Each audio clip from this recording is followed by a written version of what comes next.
আসসালামু আলাইকুম শুধু দর্শক, আমি আপনাকে দেখাতে চেষ্টা করতেছি যে রাস্তার উভয় পাশে জ্যাম। আপনারা যদি এই জ্যামটা পাস করতে চান তাহলে আপনাদের জন্য সুব্যবস্থা আছে। ঢাকা এলিভেটেড এক্সপ্রেস ফাঁকা। আর নিচে আপনি জায়গায় দেখেন মহাখালী থেকে উত্তরাগামী রাস্তাটা ফুল ব্লক।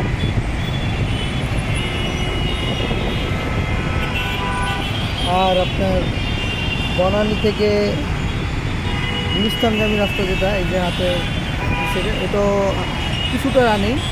আর আপনি এখানে যদি 80 টাকা খরচ করেন তাহলে আপনারা ফুল ফাঁকা জ্যাম ছাড়া রাস্তা দিতে পারবেন। এই এলিভেটেড এক্সপ্রেসের রাস্তা আপনারা বিনা জ্যামে এখানে দিতে পারবেন।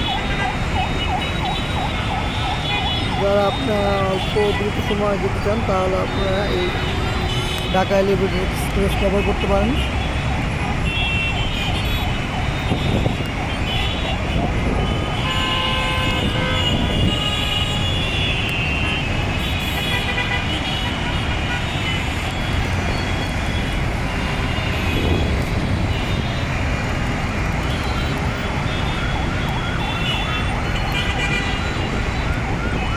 এদিকে দেখেন ঢাকা এলিভেটেড এক্সপ্রেস একবারে ফাঁকা।